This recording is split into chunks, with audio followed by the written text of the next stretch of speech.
berdoa. Engkau sungguh Adonai Tuhan kami. Kami mau belajar taat tunduk. Kami mau belajar jadi seperti yang Kau mau. Engkau Tuhan dan Raja. Mari Roh Kudus cengkeram kami. Di saat-saat kami akan menghadapi libur, kami berdoa. Biarlah Engkau Tuhan berperkara lebih dalam, memeriksa hidup kami dan masuk lebih dalam. Terima kasih Tuhan. Terima kasih Tuhan. Mari bicara lebih lagi di dalam hidup kami. Dalam nama Yesus. Amin, amin, amin. Shalom.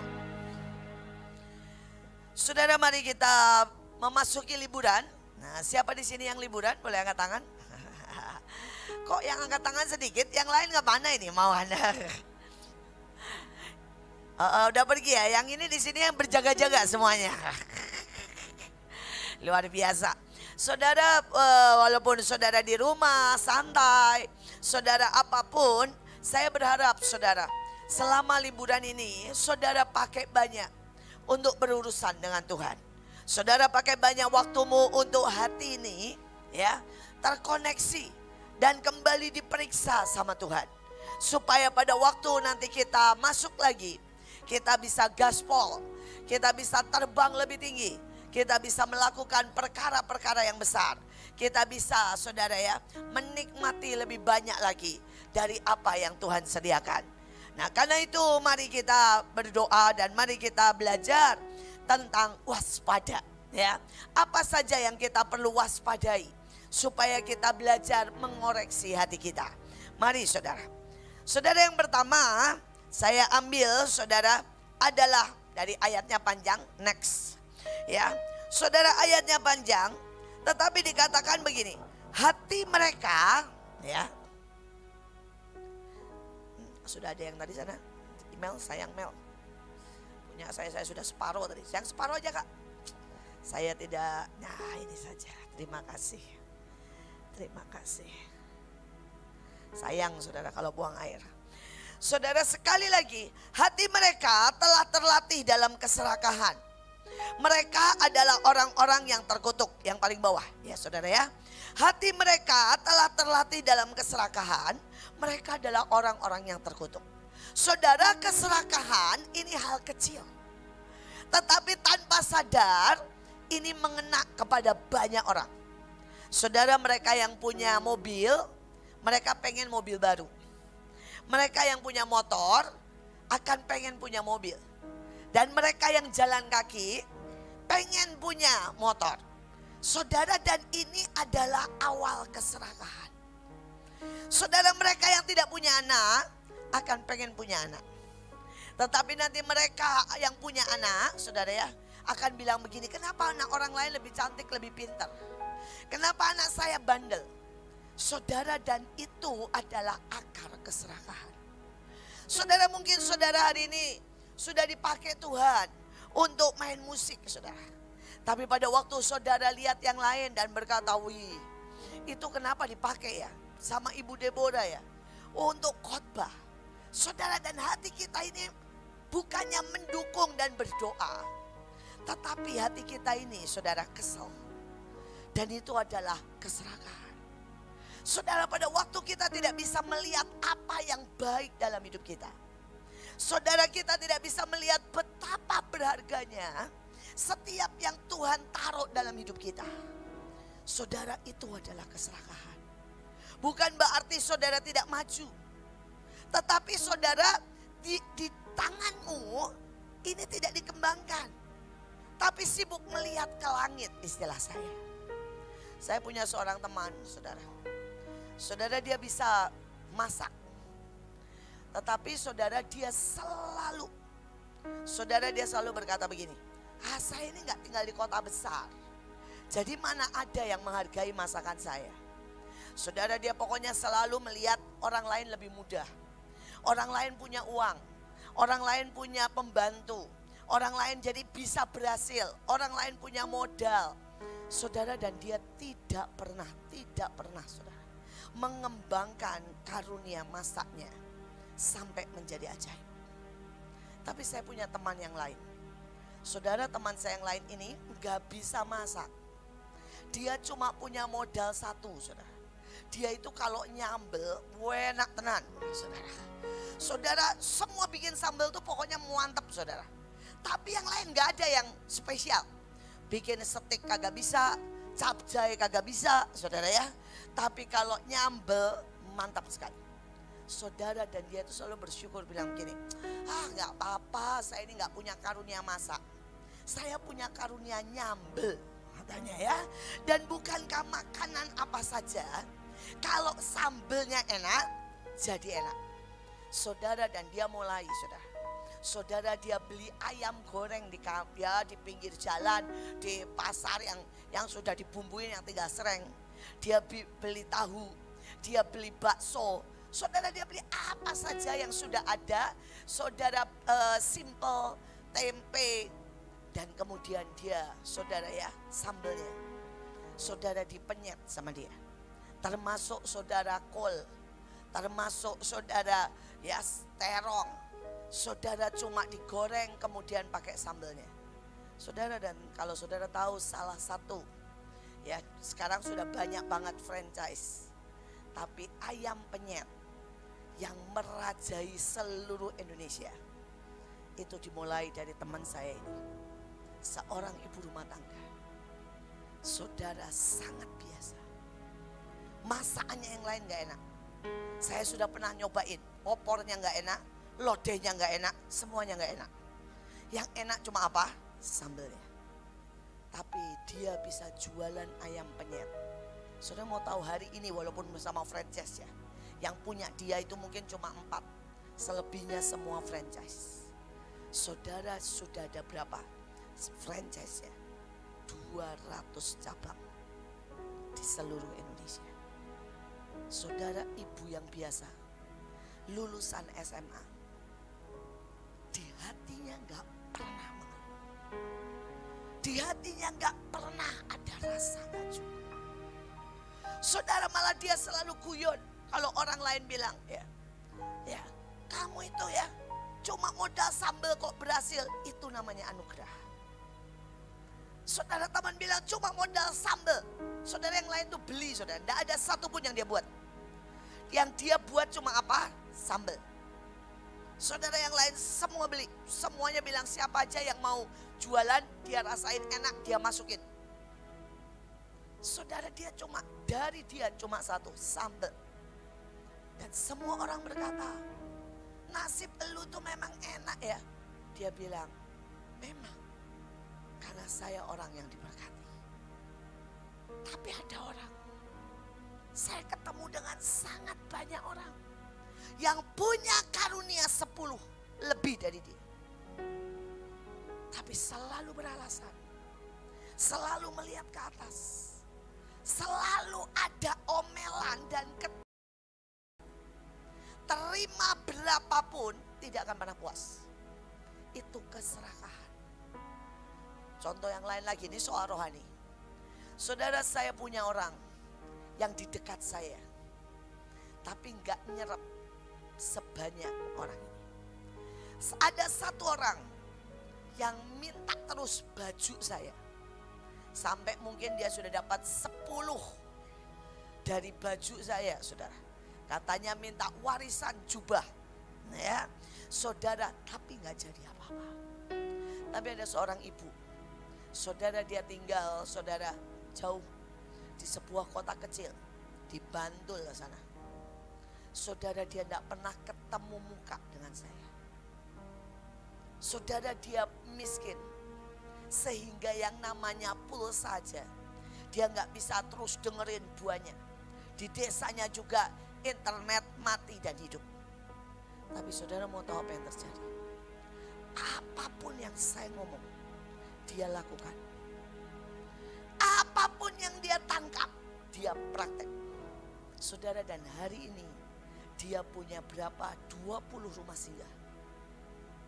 Saudara, dia cuma modal masuk ke gereja, bilang saya boleh enggak? Dia ikuti aja jejak saya. 5 menit bersaksi. Dia 5 menit bersaksi, tunjukkan gambar keadaan orang-orang di desanya. Dia kumpulkan HP bekas, dia kumpulkan baju bekas. Dia pergi saudara ke pasar, minta barang-barang yang dibuang. Saudara, dan kemarin pada waktu saya di Bali, dia dari Bantul terbang ke Bali. Saudara, dia sudah buka lagi rumah singgah 4 di Bali. Saudara, dan dia ketemu saya, dia nangis, dia cuma bilang gini, tumpang tangan aja Bu, dan saya akan gaspol lagi. Saya ini sambungan tangan dari Ibu. Di mana Ibu tidak ada, saya ada di situ. Saudara, di Bali saudara ya, saudara, dia tidak sibuk nempel sama saya atau ikut, enggak. Saudara, dia bilang, Ibu di mana bikin acara. Saudara, saya sebutin acaranya di mana. Saudara, dia belusukan sendiri dan dia bikin rumah singgah di mana kami bikin acara. Dia bilang begini, nanti Ibu pulang, jejak Ibu tidak akan berhenti, tapi saya akan meneruskan jejak Ibu. Satu ibu, saudara, dia miskin. Saudara, dia pernah menikah tapi dicerai. Saudara, kebetulan dia tidak punya anak, sendirian. Dan dia tidak pernah berkata begini, kenapa aku tidak punya jodoh? Kenapa aku dicerai? Kenapa aku tidak punya anak? Tapi yang dia buat selalu bilang apa? Di sini nih puas. Dia bilang, puji Tuhan, suamiku pergi, jadi aku bisa gaspol. Dia bilang, puji Tuhan, aku tidak punya anak, karena sekarang aku punya ribuan anak. Saudara, hatinya ini meluap saudara. Tapi ada orang yang serakah. Di dalam ini tidak pernah ada rasa cukup. Diperhatiin berapa kali pun, dapat warisan banyaknya seperti apapun, dia akan berkata, ya, ini alasannya banyak sekali. Sekali lagi, hari ini waspada dengan yang kecil. Namanya apa? Keserakahan. Saudara, ini hal kecil, nggak kayak dosa berzina. Gawatnya kalau dosa berzina itu kelihatan gampang bertobat saudara. Tapi keserakahan, saudara, itu ada di setiap manusia. Dan seringkali kita tidak pernah bertobat. Padahal keserakahan itu dikatakan mereka orang yang terkutuk. Saudara, mari kita lihat selanjutnya. Saudara, di dalam 2 Petrus 2 ayat 17 dikatakan saudara ya, guru-guru palsu itu adalah seperti mata air yang kering, seperti kabut yang dihalau bagi mereka yang tersedia tempat dalam kegelapan yang paling dahsyat. Tapi saya mau bicara tentang mata air yang kering. Ini dosa kedua saudara ya, yang seringkali tidak kita sadari. Saudara, ada banyak orang dan Alkitab berkata, kalau engkau ada di dalam hadirat Tuhan, engkau kenal Roh Kudus secara pribadi, maka sebenarnya dari dalam hatimu akan mengalir aliran-aliran air hidup. Saudara, jadi dari dalam ini ngalir terus.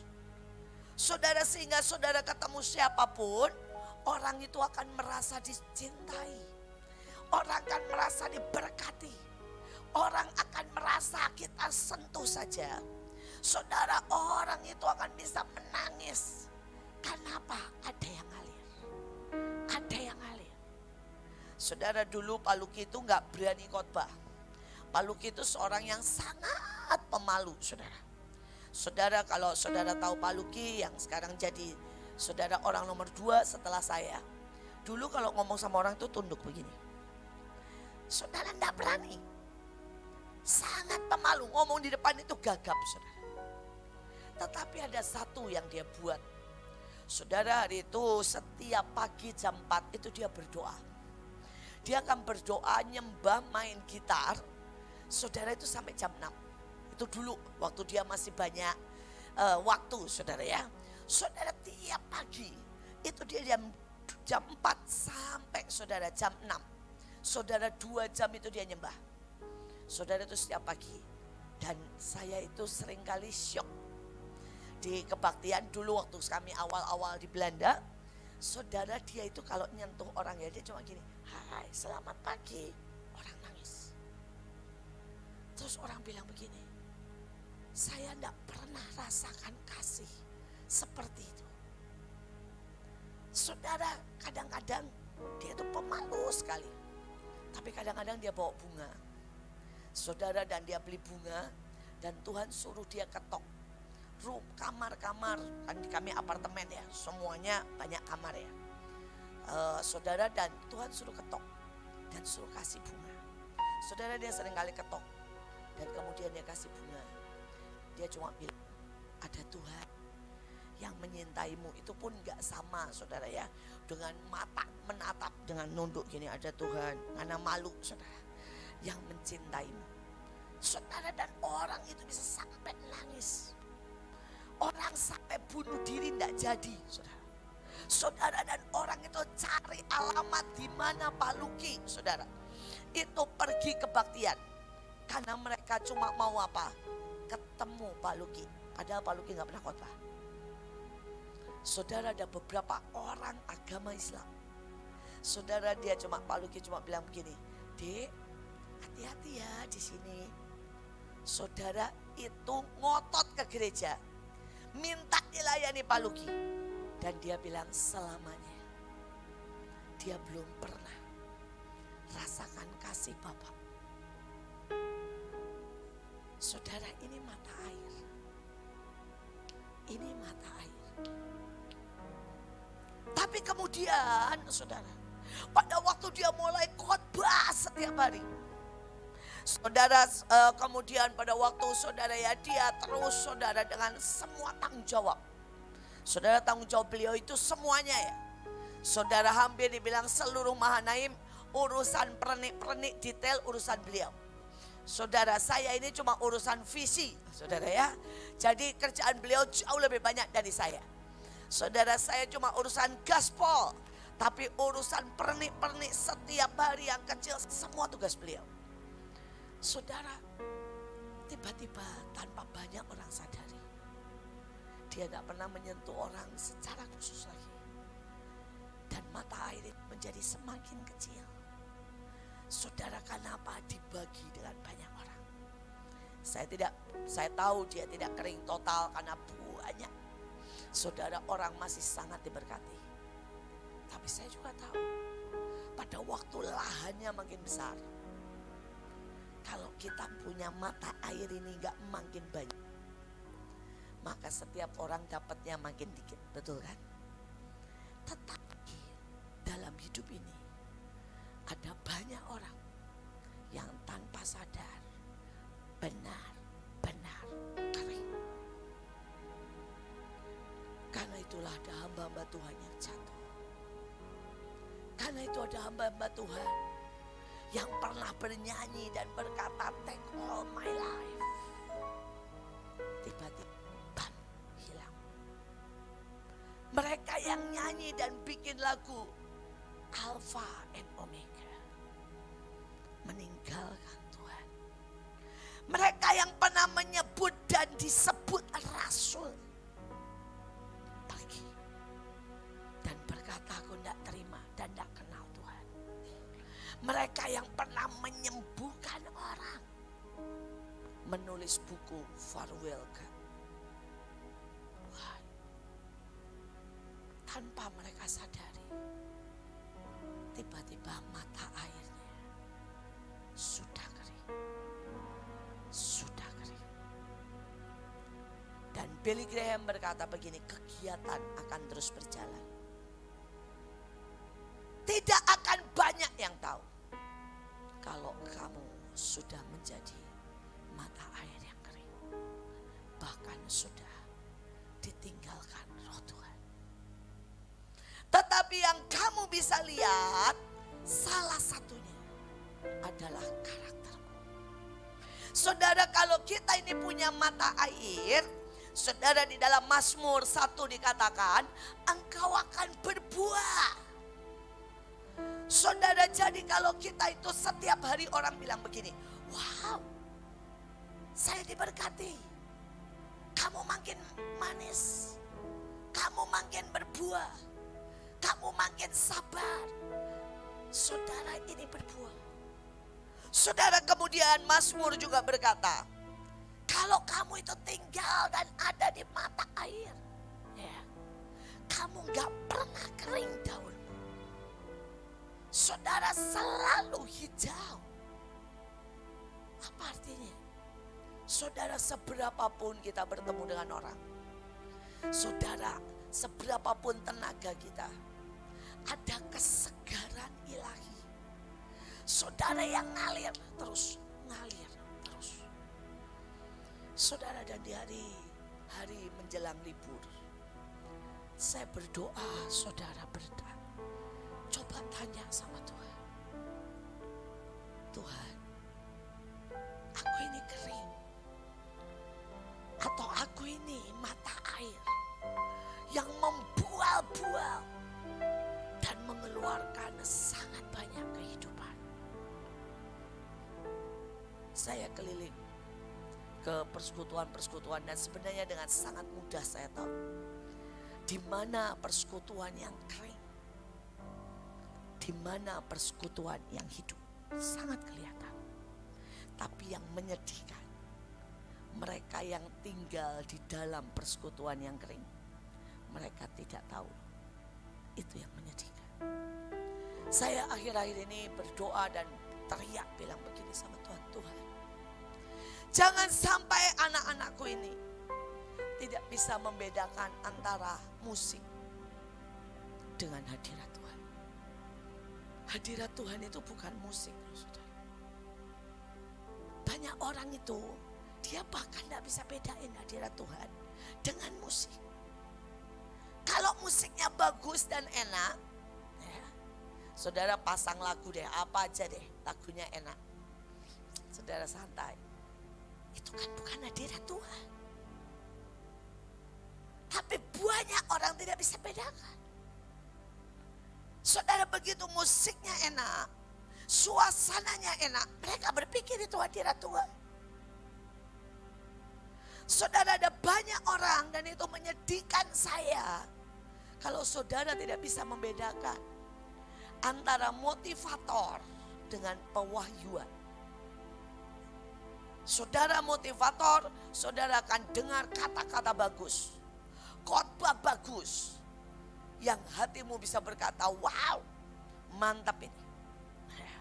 Saya dengar seorang motivator yang berkata, wah, buat saya keren sih, buat saya keren. Saudara, dia ngomong begini, ya, kamu bisa terus ada di titik di mana kamu hidup. Jadi lahir hidup cuma di titik itu sebenarnya. Atau kamu bisa terbang tinggi. Ya, tergantung seberapa impianmu. Seberapa kerja kerasmu, seberapa ya tekadmu. Saudara, itu benar-benar 100% benar. Tapi itu bukan pewahyuan, itu motivator. Dan kalau saudara bilang terus pewahyuan itu apa? Kalau masih ada firman yang menusuk hatimu dan membuat engkau menangis, membuat engkau really berubah total, itu pewahyuan. Dan kalau itu sudah tidak pernah engkau alami, berarti engkau sudah jauh dari air itu. Kapan terakhir saudara terasa ada satu pedang yang tajam jerit, memotong ego, memotong kemarahan, memotong semua yang bukan dari Tuhan, membuat kau meraung dan bertobat? Kapan juga hadirat Tuhan, bukan musik, membuat engkau bertemu dengan Tuhan, sampai saudara berkata, no one else. Tuhan, Tuhan,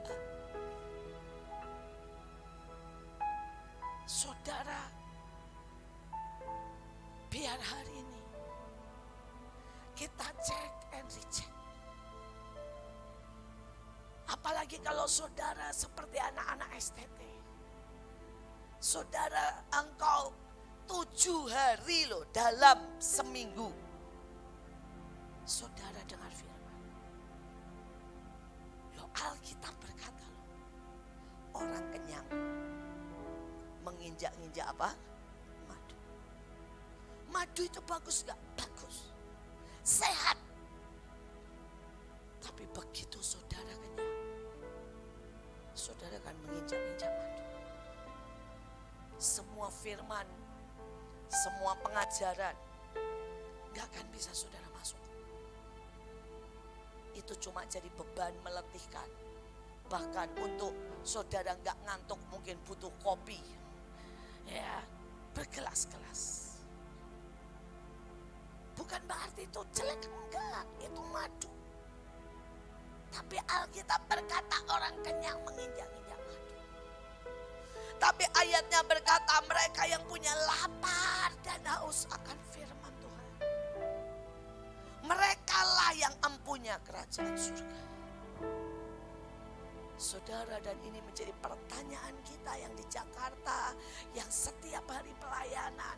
Kapan terakhir kita lapar? Kapan terakhir? Saudara, saya baru pulang dari satu desa. Saudara ya, beberapa 2 minggu yang lalu. Saudara, dan saya khotbah 3 jam, mereka masih teriak bilang, ayo bu kami lapar. Kami jalan 2 jam bu, jadi kami butuh firman. Saudara, di Kalimantan saya khotbah 3 jam. Sudah jam 10 malam, belum makan. Tidak ada yang mau bergerak. Dan mereka bilang, tolong bu 1 jam lagi. 1 jam lagi. Saudara, dan dari depan itu kerasa loh. Seberapa saudara nyedot dan seberapa saudara itu lapar terasa. Tapi ada beberapa tempat yang maaf ya saudara. Saya khotbah 30 menit aja rasanya pengen turun. Dan kalau saya boleh jujur, salah satunya adalah di STT saudara. Saudara, saya tuh kalau sudah di STT ya berdiri di muka kalian, itu wajah semua sudah mau muntah. Kalau sudah bilang maksudnya bu, saudara tidak usah ngomong. Kekenyangan, bosannya saudara tentang firman itu sudah gelombang penolakan yang sangat kuat. Yang sangat kuat. Sehingga seringkali ya saya akan sesuai dengan tugas 45 menit saudara dan selesai. Kenapa? Memang sudah tidak lapar, udah kenyang. Coba aja bayangin ya kalau saudaranya habis makan banyak sekali, terus ada orang lagi datang bawa capcay lagi atau bawa nasi padang lagi. Saudara malah pengen makan atau malah pengen muntah? Pengen muntah. Bukan karena nasi padangnya gak enak. I know, dan saya juga gak menyalahkan.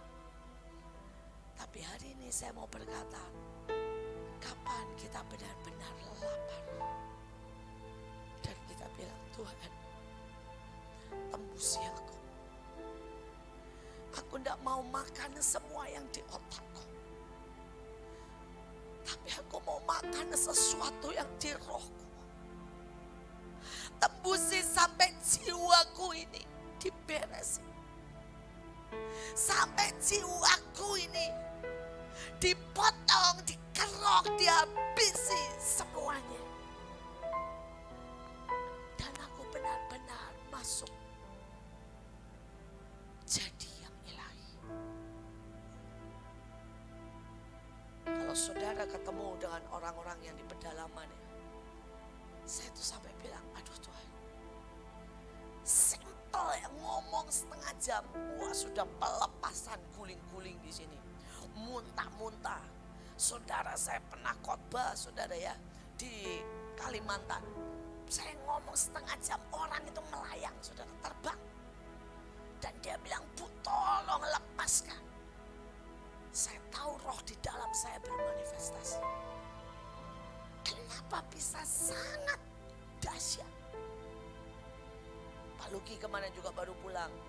Dan dia bilang, gak ada sound system bagus, gak ada gitar bagus, tapi seluruhnya ngalamin pelepasan, inner healing. Orang saudara benar-benar disembuhkan. Wah. Wah. Pendetanya bukan, tapi lapar dan haus itu akan membuat roh Allah, kerajaan Tuhan menyambar hidup. Sekali lagi bedakan antara motivator, pengetahuan dengan pewahyuan. Dan saya berharap pagi hari ini menjadi awal di mana saudara menjerit, Tuhan, beresin aku, kembali hidupkan aku seperti yang Kau mau. Mari kita lihat yang ketiga. Saudara, yang ketiga dikatakan, terutama harus kamu ketahui, ialah bahwa hari akhir zaman akan tampil pengejek dengan ejekannya. Saudara, tanpa sadar kita ini bisa jadi pengejek. Dan kalau saudara jadi pengejek, kalau saudara baca dikatakan kau tidak akan menerima apapun yang baik. Saudara mungkin bilang, Bu, bukannya kita yang diejek, seringkali kita yang mengejek. Perkara kita yang diejek itu bagus, besar upahmu, saudara.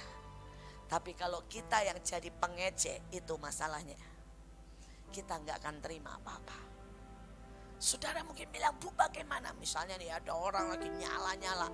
Misalnya mahasiswa pertama, tingkat pertama, saudara tiba-tiba disambar Tuhan. Wah, tiba-tiba rebah, tiba-tiba bangun pagi jam 4 bahasa roh. Saudara tiba-tiba pengen pelayanan, bagi-bagi. Nanti yang atas, kakak kelas akan bilang gini, biasa, cinta mula-mula. Pertama kali dulu gua juga begitu, cuma tahan 1 bulan, lihat aja nanti. Maka dari seorang yang ilahi, saudara pindah jadi apa? Pengejek. Saudara nanti firman Tuhan dibagikan. Saudara dan saudara ngomong gitu, ya yang dapat kan cuma orang-orang itu. Maka saudara berubah menjadi apa? Pengejek. Terus kemudian nanti saudara lihat orang melakukan yang gila-gilaan. Saudara ngepel mungkin dengan tumen. Atau saudara doa pagi deklarasi. Dan saudara mulai lagi bilang, kenapa sih mesti yang aneh-aneh? Saudara tiba-tiba ada di tempat apa? Pengejek.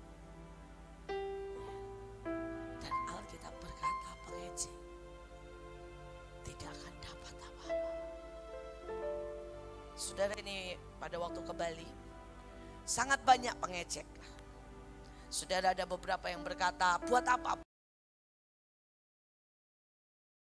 Beberapa lagi,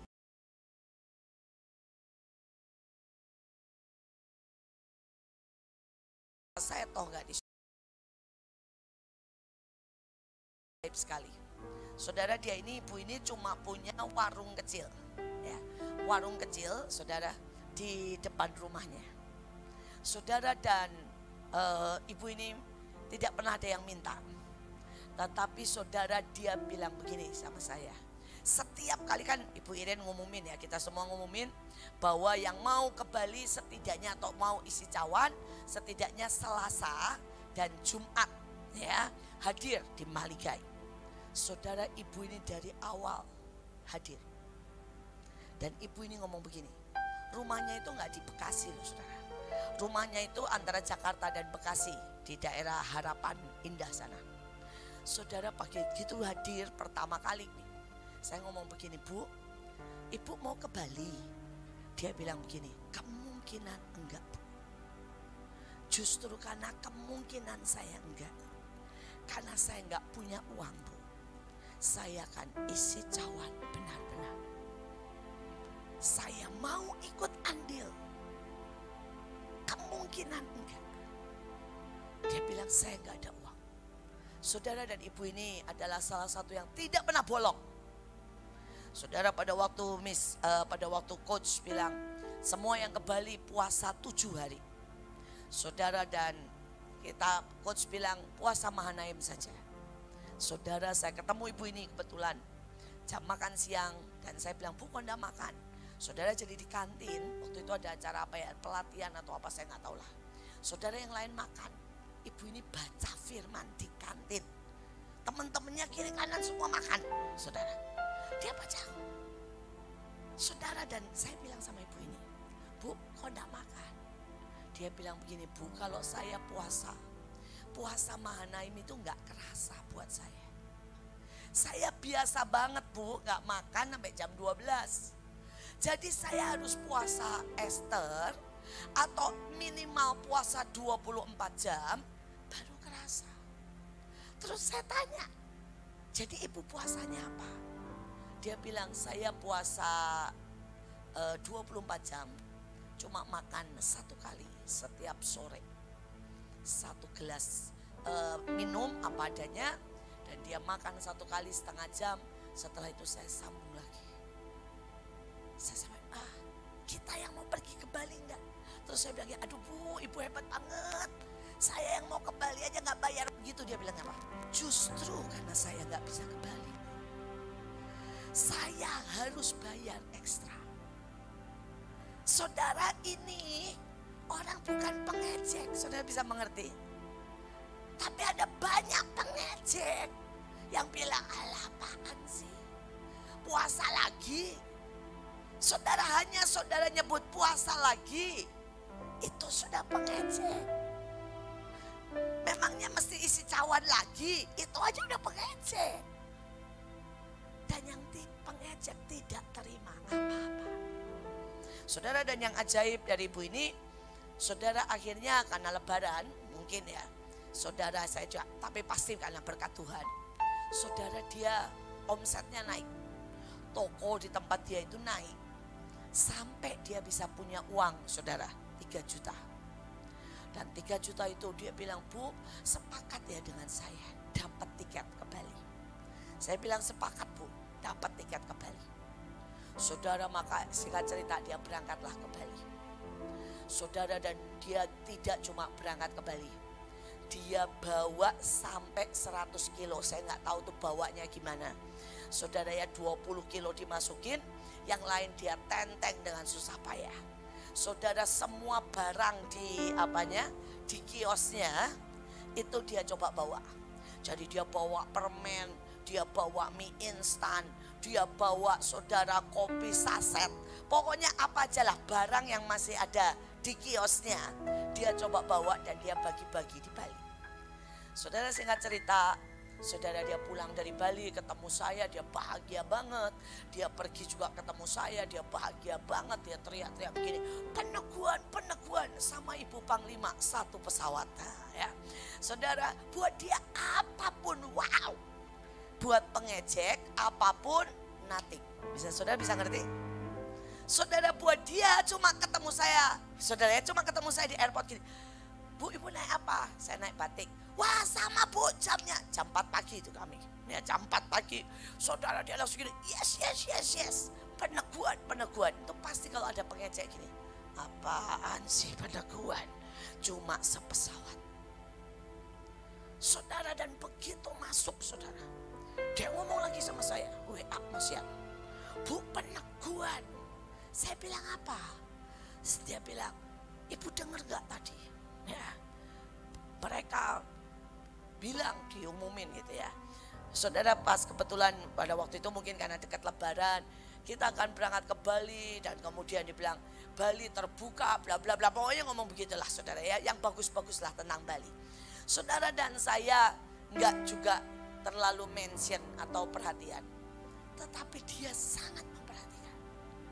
Ya, singkat cerita dia pulang bareng lagi sama saya. Wah, dia bahagia banget. Saudara ya, padahal cuma ketemu di airport. Saudara, dan kemudian singkat cerita hari kemarin dia kesaksian. Saudara, mungkin dia nabur. Dia nabur itu saudara ya 3 juta. Itu uang, bukan uang hasil. Itu uang modal. Dengan semua barang yang ada di saudara kiosnya. Itu modal. Tapi dia bilang gini, Bu, kalau saya bisa kasih ke Tuhan, buat saya ini ajaib. Saudara mau tahu, dia itu sampai tidak ada uang lagi kalau seandainya saudara ya tidak dikasih pinjaman. Tapi semua orang tahu dekat lebaran jadi kios dia didropin barang macam-macam. Dan dia bilang, Bu, Ibu percaya tidak? Dalam 1 hari dia terima untung 1 hari 20 juta. Dan itu gak pernah terjadi di kiosnya. Dia bilang, Bu, semua yang saya tabur Tuhan balikin saya 7 kali lipat. 7 kali lipat. Termasuk saudara apapun, dia bilang Tuhan balikin, Bu, 7 kali lipat. Saudara, saya cuma bisa bilang, Tuhan, kenapa ini orang bukan orang Mahanaim? Saudara, dia cuma sekedar datang, tapi dia bisa terima sangat banyak. Saudara, sedangkan banyak orang yang bertahun-tahun di Mahanaim, tapi terima nanti. Kenapa? Tuhan bilang tanpa sadar kita ini jadi pengejek. Saudara terima benda profetik cuma begini, oh stiker, itu sudah pengejek. Saudara, apapun yang sering kali kita remehkan, maka itu sudah pengejek. Saya berdoa pagi ini kita ini berubah. Dan saya percaya kita akan menjadi seperti yang Tuhan mau. Kita teruskan. Saudara, kita lanjutkan. Di dalam 2 Petrus 3 ayat yang ke-11 dan 14. Jadi jikalau segala sesuatu akan hancur secara demikian, betapa suci dan salehnya kamu harus hidup. Sebab itu saudara-saudaraku yang kekasih, sambil menantikan semua ini, kamu harus berusaha supaya kamu kedapatan tidak bercacat, tidak bernoda di hadapannya dalam perdamaian dengan Dia. Saudara, saya mau kita bahas tentang perdamaian dengan Tuhan. Saudara mungkin bilang begini, Bu, maksudnya apa sih? Masa saya nggak damai? Kalau saya nggak damai, saya nggak datang. Belum tentu. Berapa banyak orang bilang begini, kenapa sih saya lahir miskin? Berarti kamu sudah tidak damai dengan keputusan itu. Kalau saudara nih lihat kaca nih ya, dan saudara bilang begini nih, hidung saya pesek, ya, mulut saya mencong, ya, rambut saya kenapa sih keriting, itu sudah tidak damai.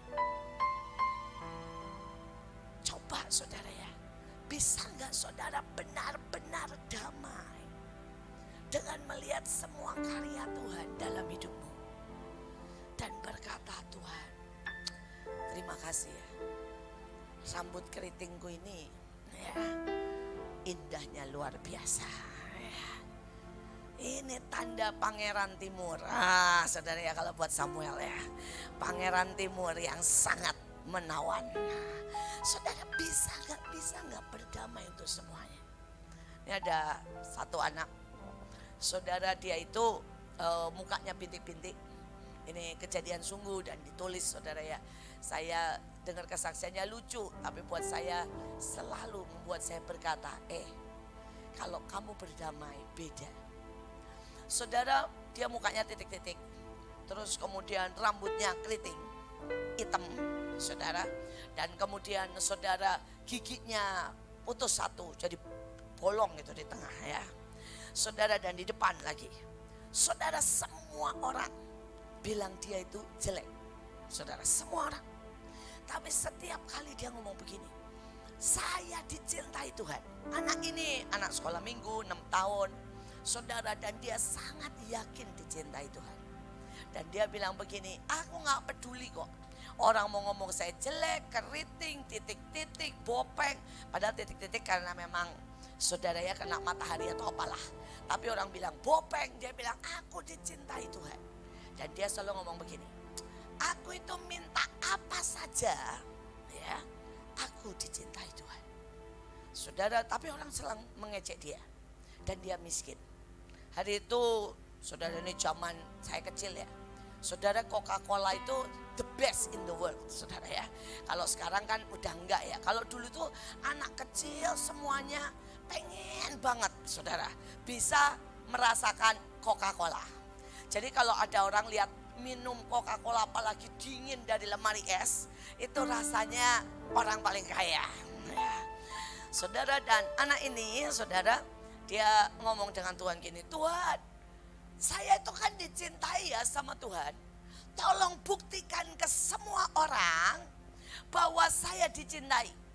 Dengan cara kasih saya Coca-Cola yang enak sekali, yang dingin, dan orang lain semua tahu saya dikasih Coca-Cola dari Tuhan. Saudara, dan ini anak sangat free dengan Tuhan, berdamai. Saudara, tiba-tiba entah bagaimana ada penyumbang Coca-Cola bersama tim Coca-Cola ke sekolahnya.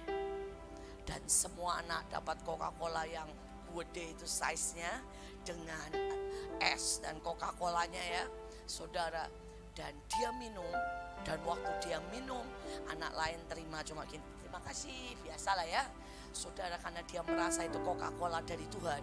Wah, dia senyum, dia teriak gini, terima kasih Tuhan, dengan senyum yang paling luar biasa. Saudara, orang Coca-Cola tidak tahan melihatnya. Terlalu indah ekspresinya untuk dilewatkan. Jadi dia dipotret. Terus kemudian dibilang, boleh enggak saya jadiin iklan?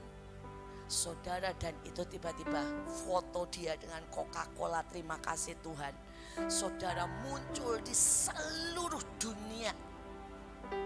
Saudara, dan bukan cuma itu, anak ini dapat uang yang bisa untuk beasiswa dan hidup seumur hidupnya.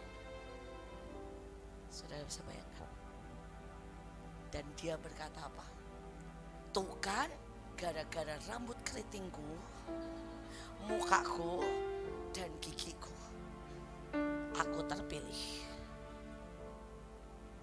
Karena orangnya juga ngomong begitu. Dia bilang ekspresimu tidak ada duanya. Kalau anak yang cantik, lembut, normal, semua punya. Tapi caramu teriak thanks God dengan muka titik-titik, rambut keriting, gigi bolong di tengah. Cuma kamu yang punya itu. Saudara, ini berdamai. Dan dia kemanapun, saudara, dia cerita, dia kesaksian. Walaupun setelah besar giginya enggak itu lagi, ya dia tumbuh jadi tambah cantik. Karena apa yang di dalam ini keluar. Saudara, sukacitanya dan berdamainya dengan Tuhan. Dan setiap kali ada orang yang berkata, hei bopeng, dia bilang ini, karena itu gue lebih kaya dari elu. Karena bopengku ini loh ya, saya jadi lebih kaya. Karena dia tiba-tiba dapat beasiswa dan dapat duit. Walaupun gak dikasih langsung ya, jadi setiap bulan dikasih duit sampai lulus. Karena biaya reklame itu kan mahal. Sedangkan ini anak free kan, cuma tinggal moto gitu dan semua orang suka. Ekspresinya gak bisa digantikan dengan siapapun. Terlalu polos, terlalu hidup, terlalu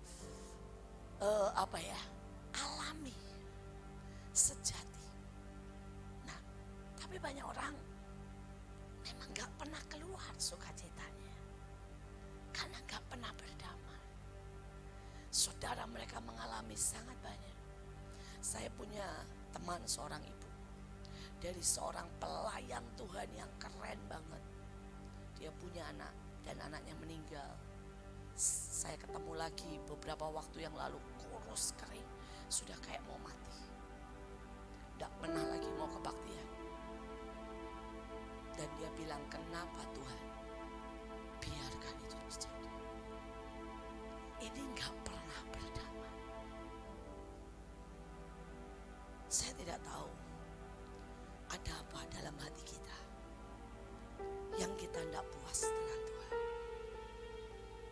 Tapi coba bersyukur. Coba bilang begini sama Tuhan, Tuhan, setiap peristiwa dalam hidupku dan setiap keadaan dalam hidupku, Engkau punya rencana. Tolong buat aku melihat rencana-Mu. Saya bersyukur karena anak saya meninggal. Dan sampai hari ini saya bisa menolong ribuan orang yang anaknya meninggal. Saya bersyukur. Saya sungguh-sungguh bersyukur karena saya pernah miskin, tinggal di pinggir sungai dengan saudara ya, bambu, saudara, rumah bambu gedek kalau istilah orang Jawa. Karena itu membuat saya sampai hari ini tahu rasanya jadi orang miskin. Kalau saya nggak pernah lewat itu, saya nggak pernah tahu rasanya jadi orang miskin. Saya bersyukur sangat kalau saya pernah dilecehkan. Itu membuat saya bisa belajar tentang mengampuni. Itu membuat saya bisa belajar sangat mengerti bahwa kasih Tuhan itu sebesar dan saudara tidak bisa dibendung. Bahkan dengan orang yang paling bodoh jahat, Tuhan gak lihat sebagai sesuatu yang menjijikkan. Saudara, hari itu pada waktu orang ini melecehkan saya, saudara, Tuhan bilang, nak, kamu gak pernah mengerti tentang kasihku. Dan kamu gak akan tahu tentang kasihku kalau kamu gak bisa menjadi saluranku untuk mengampuni dia. Saudara, dan pada waktu saya mengampuni, tiba-tiba nih saudara, tiba-tiba saya gak melihat dia sebagai pemerkosa. Saya melihat sebagai orang yang sangat lapar akan cinta. Sangat lapar akan yang namanya sentuhan. Dan hari itu saya malah berkata, Tuhan, sampai hari ini saya tahu ada jutaan orang yang sangat lapar akan cinta, akan sentuhan. Jadi saya selalu berkata, Tuhan, sebelum mereka jadi pemerkosa, sebelum mereka jadi bajingan, biarkan aku menyentuh mereka supaya mereka disembuhkan dan diselamatkan. Saudara, Tuhan gak pernah ngelihat orang-orang itu sebagai penjahat, tapi Tuhan melihat orang-orang itu sebagai orang yang sangat butuh. Karena itu Tuhan butuh kita untuk punya air, untuk punya yang namanya makanan ilahi, cinta yang bisa menyentuh jutaan orang yang lapar di luar. Dan kalau saudara masih punya ketidakmengertian kenapa Tuhan lakukan, misalnya saudara tidak mengerti kenapa saudara ketemu dengan orang yang jahat, kenapa saudara ditindas, kenapa nasibmu, kenapa rasanya saudara bodoh, tanya Tuhan. Tanya Tuhan. Berdamai. Maka saudara akan lihat yang ajaib. Saya punya guru. Guru saya itu bodoh banget. Dan saudara di mana juga ada yang seperti itu, Ibu Mei. Kalau saudara tahu Ibu Mei Tanjung. Saudara, saya punya guru seperti itu, guru kimia tapi sekarang sudah profesor. Saudara, dia 3 kali gak naik kelas. Saudara, waktu SMP, waktu SMA, jadi SMP 1 kali, SMA 2 kali. Sudah bayangin, 3 kali tidak naik kelas, itu orang bodoh atau pinter? Tapi hari ini jadi profesor. Saudara, dan orang ini ajaib banget. Dia berdamai dengan itu. Saudara, dia setiap kali masuk kelas ya, dia ngomong begini. Siapa di sini yang pernah nggak naik kelas? Biasanya nggak banyak, paling 1 atau 2. Dan dia bilang, saya nggak naik kelas 3 kali. Dan bilang, saya adalah contoh dari Tuhan yang mengubah orang bodoh jadi orang berhikmat. Terus dia bilang begini, nak, jangan pernah percaya kalau kamu bodoh. Dan siapapun yang merasa bodoh, temui saya. Karena saya orang bodoh yang diberi hikmat oleh Tuhan. Saudara, dan saya gak pernah temukan guru seperti ini ya. Itu kimia yang dia ajar, itu kimia campuran, kimia susahnya setengah mati. Tapi hari itu dia bilang begini, buat modal pertama, saya nggak ada yang dari kalian saya kasih tes, kemudian langsung saya kasih nilai sesuai dengan kemampuan kalian. Enggak. Modal pertama, hari ini saya umumkan setiap kalian sudah dapat nilai 10 dari saya. Jadi kita nggak ulangan, nggak ada tugas, nggak ada apa-apa. Tiba-tiba kita semua dapat nilai 10. Dia bilang setelah itu kamu tinggal pertahankan.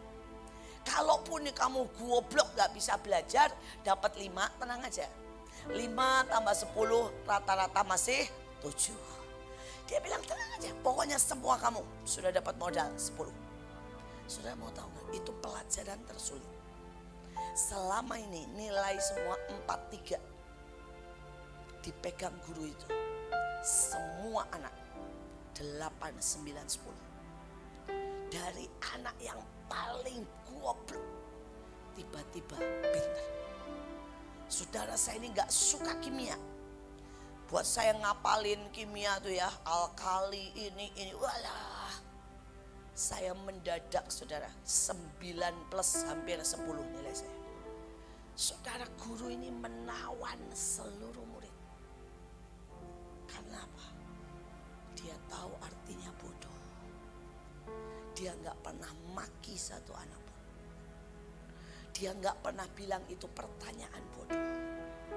Dia mau ngulang 10 kali. Jadi misalnya ini ya, anak diterangin dan dia gak ngerti.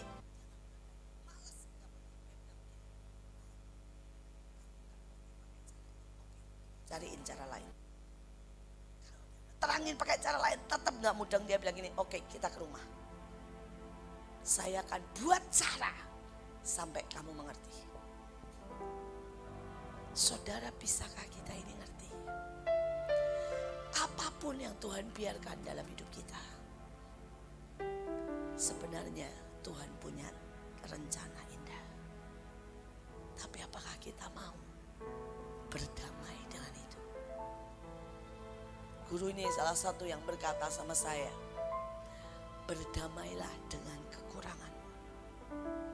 Maka tiba-tiba kekurangan itu akan menjadi batu pijakan untuk engkau naik sangat tinggi. Dia bilang setelah saya berdamai dengan kebodohan saya datang ke semua orang, teman-teman saya, dan ngomong gini, sorry ya, gue ini goblok banget. Tolong ajarin aku, tolong kasih bahan ujianmu, tolong terangin.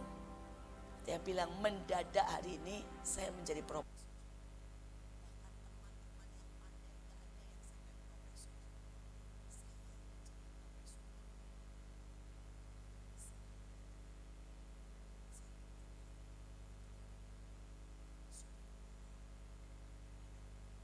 Belajar, saudara, berdamai dengan Tuhan. Dan yang terakhir, saudara, yang terakhir, tapi kamu saudara-saudaraku yang kekasih, kamu telah mengetahui hal ini sebelumnya. Karena itu waspadalah. Jangan terseret ke dalam kesesatan orang-orang yang tak mengenal hukum. Jangan kehilangan peganganmu yang teguh. Saudara, saya tidak terangkan tentang mereka yang tidak mengenal hukum. Ada banyak anak Tuhan, saudara, ceritanya sudah Kristen bertahun-tahun, tapi tidak mengenal hukum. Tidak tahu hukum tabur tuai. Tidak tahu hukum, saudara, yang namanya kehormatan. Tidak tahu hukum hineni.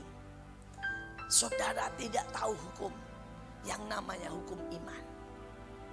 Saudara, hukum itu masalahnya begini ya. Hukum itu misalnya nih salah satu. Ini kalau saya lepas, jatuh ke bawah atau ke atas? Kalau ada, itu namanya hukum apa? Oke, kalau di sini ada anak umur 5 tahun yang gak tahu hukum gravitasi. Atau cucu saya lah Miel, 2 tahun yang tidak tahu hukum gravitasi. Kalau dia lepasin barangnya ke atas atau ke bawah, itu hukum. Artinya apa? Kamu ngerti tidak ngerti, itu akan tetap berlaku. Jadi saudara tidak bisa bilang gini, gua nggak ngerti, sorry, kenapa ya saya nggak ngerti tetap dihukum? Ya hukum. Hukum itu tidak bisa. Saudara ngerti nggak ngerti? Saudara kalau taruh besi di dalam air pasti tenggelam nggak? Tenggelam. Hukum. Kenapa kapal dari besi tidak tenggelam? Karena ada hukum lain. Hukum Archimedes. Saudara, ya saya nggak bisa terangkan panjang lebar, ya tapi saya mau ngomong gini. Hukum upah dosa adalah maut. Saudara ngaku nggak ngaku, ngerti nggak ngerti, saudara akan ke neraka. Kalau saudara berdosa.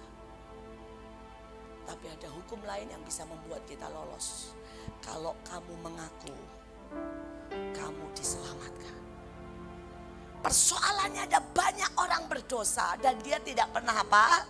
Mengaku. Dan mereka berpikir mereka baik-baik saja. Di dalam ini ada marah, ada kecewa, ada segalanya. Saudara, itu baru satu hukum, hukum maut, hukum dosa. Tapi hukum di Alkitab, saudara bayangkan hari itu. Saudara ada seorang anak, saudara yang bilang ke semua orang, papa telanjang.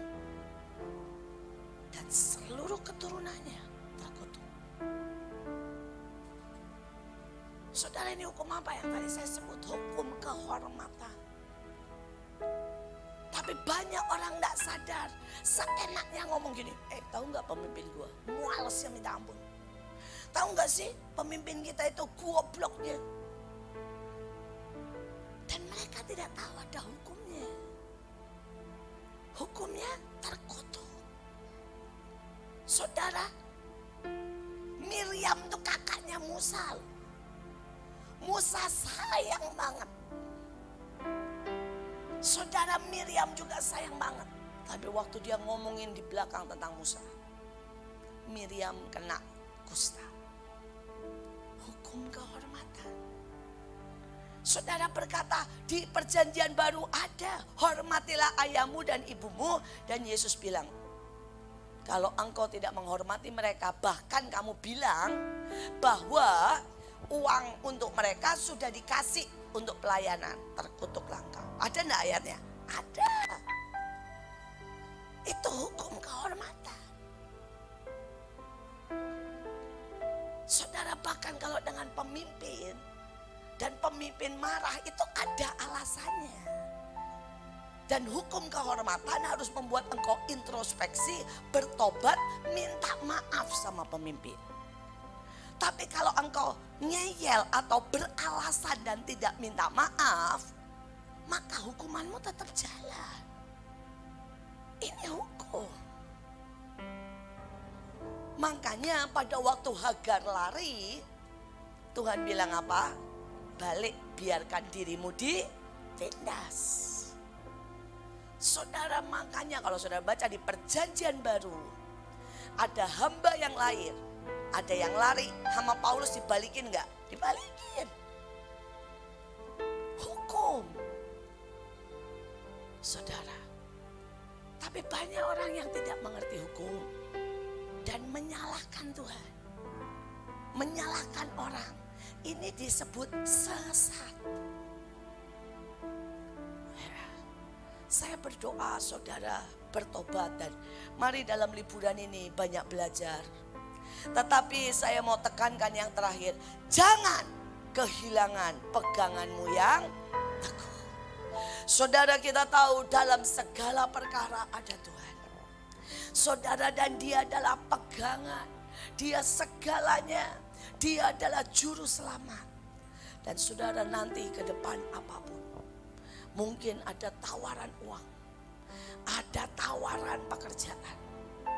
Saudara ingat, pegangan kita bukan uang, bukan pekerjaan. Tapi pegangan kita batu karang yang teguh, ialah Tuhan. Saudara, sepanjang perjalanan saya Mahanaim 25 tahun. Yang sebelum-sebelumnya saya nggak cerita. Saudara, Ibu Deborah Pujilah salah satu saksi.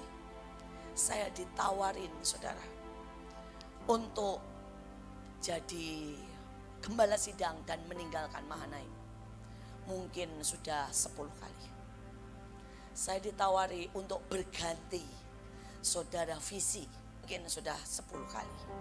Jadi saudara bilang, Bu, ganti visi gimana? Hari itu kami mau bangun sekolah. Dan seorang konglomerat bilang begini, saya bangunin. Asal kamu bikin sekolah.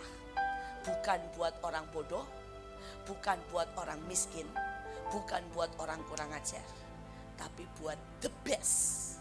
Karena jadi artinya buat yang pintar, buat yang miskin gak apa-apa, asal pintar dan tahu diri. Dan sangat baik, karena merekalah yang akan jadi pemimpin bangsa. Saudara, itu betul gak? Betul. Tapi saya punya visi beda.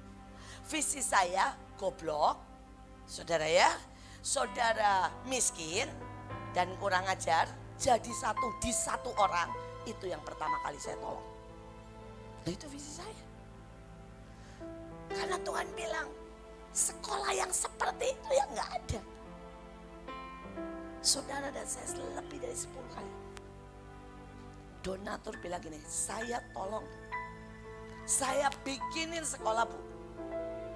Asal ibu ganti visinya. Tapi saudara tahu, hari ini saya tetap pepegang visi saya. Semua orang bilang saya goblok. Tapi bahkan sekolah-sekolah elit tutup, sekolah kita jalan terus. Saudara, sekolah-sekolah elit hari ini gara-gara COVID berhenti. Sekolah kami maju terus. Saudara, pada waktu pandemik, saudara, orang bilang stop, jangan kebaktian. Saudara, saya senyum dan saya bilang, ini visi saya. Yang Tuhan bilang, yang orang lain gak mau lakukan, saya lakukan. Dan saya tahu di tengah pandemik orang gak mau kebaktian. Berarti saya harus lakukan kebaktian. Saudara, di saat pandemi, saudara, ribuan pasien ditolak rumah sakit. Dan karena itu kami rawat. Karena itu visi saya.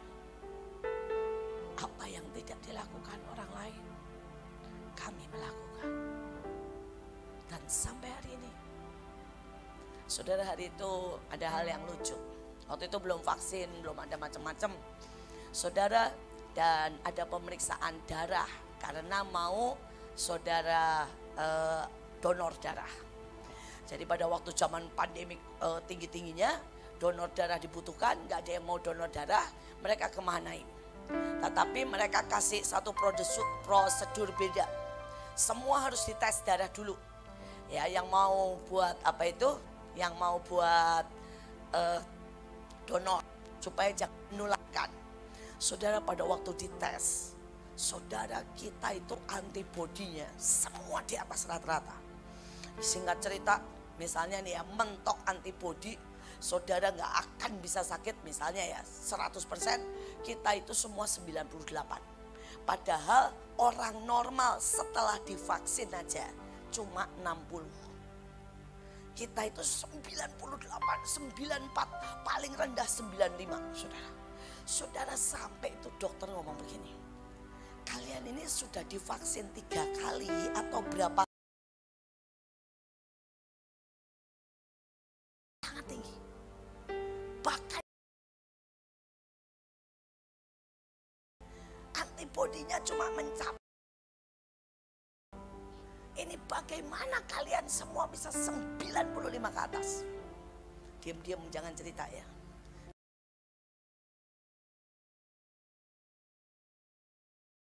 Dan kita kan jadi terus memproduksi antibodi.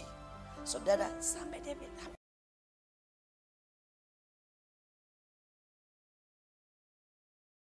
semua darahnya top. Obat buat semua. Saudara, sekali lagi kita menjadi lebih sehat. Dan itu bukan cuma omongan, ada tesnya. Semua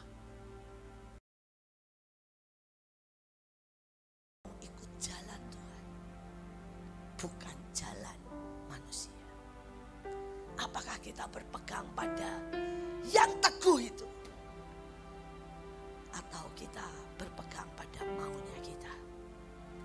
Biarlah di liburan ini kita semua introspeksi, berdoa, dan kita semua masuk lebih dalam cinta dan anugerah Tuhan. Mari kita berdoa. Terima kasih Tuhan buat pagi hari ini. Hamba-Mu selesai bicara. Hamba-Mu berdoa biar firman ini menembusi setiap hati. Biar firman ini terus bicara dan bicara. Sehingga kami dilepaskan dari semua tuntutan. Kami menjadi waspada. Kami kembali menjadi air, mata air yang terus berbuah. Kami menjadi orang yang terus melekat. Kami kembali menjadi orang yang sangat intim dengan Tuhan. Terima kasih Tuhan. Mari terus bicara. Mari terus bicara. Kami berdoa. Tuhan, singkapkan, koyakkan setiap selubung yang bukan daripada-Mu. Supaya setiap kami belajar dan menjadi lebih daripada pemenang. Bahkan kami menjadi orang yang berkenan di hadapan-Mu. Kami berdoa buat selama liburan, biar kasih, damai, sejahtera, perlindungan Tuhan, kekuatan dari Tuhan menyertai, dan shalom Tuhan atas kami selama-lamanya. Dalam nama Tuhan Yesus. Amin.